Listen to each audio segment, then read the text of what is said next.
नमस्कार, मैं शंभू कुमार सिंह और आप देख रहे हैं नेशनल दस्तक। सोचिए, आप कल्पना कीजिए, आज कोर्ट ने जामिया हिंसा मामले में शर्जील इमाम, सफूरा जरगर समेत 11 लोगों को दोष मुक्त कर दिया। कोर्ट ने कहा, असली गुनहगारों को पकड़ने के बजाय दिल्ली पुलिस ने इन्हें बलि का बकरा बनाया है। आप सोचिए, आप कल्पना कीजिए, सिद्दीकी कप्पन एक पत्रकार हैं मुस्लिम समाज के, वो 28 महीने बाद जेल से निकले हैं।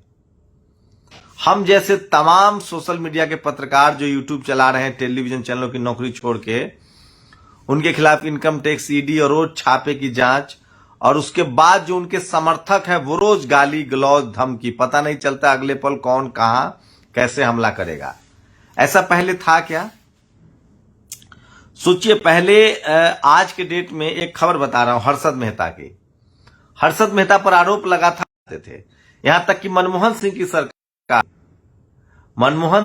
सरकार के दौरान आरोप लगता था किसी मंत्री पर, उसका इस्तीफा होता था। लेकिन आज क्या हालात है? अगर आप मुसलमान हैं, दलित हैं, पिछड़े हैं, सोचिए जेलों में कौन रिपोर्ट आई है, 5000 से अभी तक रिपोर्ट आई है, उसके हिसाब से 5000 से ज्यादा लोग बिना जमानत होने के बाद भी जेल में बंद हैं। ये सब कुछ आपको क्यों लग रहा है? पहले लोग सरकार से सवाल पूछते थे, सरकार के समर्थक जो है वो भी सहमत होते थे, असहमत होते थे, लेकिन वो गाली गलौज, मारपीट, हमला नहीं करते थे। आज आप सरकार से सवाल पूछ दीजिए, गोलियां चलाई जाती है, आपको डराया जाता है, धमकाया जाता है, मारने की धमकी दी जाती है। और पुलिस का रवैया देखिए, शर्जील इमाम, सफूरा जरगर जैसे लोगों को कोर्ट ने बरी किया, लेकिन कितना समय चला गया। इनके हिस्से का कौन सजा का, इनको जो सजा मिली है उसका जिम्मेदार कौन होगा? सोचिए, आप 11 लोगों को, मुस्लिम समाज के लोगों को किस तरह से बंद कर दिया गया, लेकिन कोई बात नहीं करेगा। इसीलिए ये हालत है क्योंकि इस देश का जो 97% हिंदू है, चाहे वो जाट हो, मराठा हो, पटेल हो, गुर्जर हो, SC ST OBC हो, उनके लोग या तो डरपोक हैं या निहायत ही स्वार्थी हैं, और जिनको संविधान से सब कुछ मिला है वो भी संवैधानिक हकों के लिए बाहर नहीं आते हैं। वहीं जो 3% लोग हैं वो इस देश में लगातार कभी सिखों पर हमला करवाते हैं, सिखों का नरसंहार करवाते हैं। ये जो मनुवादी जातिवादी लोग हैं, बहाना अलग अलग होता है, कभी सिखों को खालिस्तानी कहते हैं, कभी इस देश के मुसलमानों को आतंकवादी कहते हैं, कभी इस देश के आदिवासियों को नक्सलवादी कहते हैं, कभी इस देश में है तो आपको गाली गलौज करेंगे, आपके मुख्यमंत्री को जेल में डाल देंगे। और इन लोगों से सावधान रहने की जरूरत है। और ये लोग बिल्कुल राष्ट्रवादी नहीं है। अगर ये राष्ट्रवादी होते, अडानी ने इस देश को लूट लिया, बर्बाद कर दिया, विजय माल्या ने लूट लिया, मेहुल चौकसी ने लूट लिया। ये तो ऐसे लोग हैं जो क्रिमिनल का समर्थन करते हैं। सोचिए, आज RSS ने अडानी का समर्थन किया है। अडानी ने कौन सा ऐसा इजाद किया? कोई इस देश में बना कि माइक्रोसॉफ्ट इजाद किया, कोई अमीर इसलिए बना कि उसने फेसबुक इजाद किया। सोचिए कि अडानी ने क्या इजाद किया है। इस देश के बने बनाए कंपनियों को, एयरपोर्ट को, बंदरगाह को, हाईवे को, उसको सर्विस सेक्टर को ठेका दे दिया गया और उसी से वो पैसा कमा रहा था। कौन सा नियम कानून अपनाया गया? मैं इसीलिए कह रहा हूं कि इस देश के जो तमाम 97% लोग की बात मैं कह रहा हूं, इस देश में 97% लोग जो है वो 2म दर्जे के नागरिक हैं और उनके हक अधिकार सुरक्षित नहीं है। इसकी वजह यह है कि बाबा साहब का लिखा हुआ संविधान लागू नहीं हुआ, यहां डायवर्सिटी नहीं है, और एक ही जात और धर्म के लोग चपरासी से लेकर चीफ जस्टिस तक बने हुए हैं। और इसीलिए कॉलेजियम सिस्टम जाना जरूरी है, इसीलिए जाति जनगणना जरूरी है कि कौन लोग कितनी संख्या में नौकरी कर रहा है। और यकीन मानिए, इस देश में चाहे सिखों का नरसंहार हो, जातीय हिंसा हो, आरक्षण के खिलाफ हो, जाटों को मारा गया, गुर्जरों को मारा गया, पटेलों को मारा गया, मराठाओं को आरक्षण मिला, सारे कॉन्स्पिरेसी के पीछे यही है। और ये समय समय पर कॉन्स्पिरेसी करते हैं और समय समय पर लोगों को एक, जैसे सिखों पर हमला करना था तो सिखों को हिंदू विरोधी पहले घोषित किया और उनका नरसंहार करवा दिया, जबकि वो मामला था इंदिरा गांधी की हत्या हुई, जिसने हत्या की उसको सजा मिलनी चाहिए थी। कौन थे इस कॉन्स्पिरेसी के पीछे? और पार्टी कोई हो, उनकी जाति पता कीजिए, तब आपको सच्चाई पता चलेगी।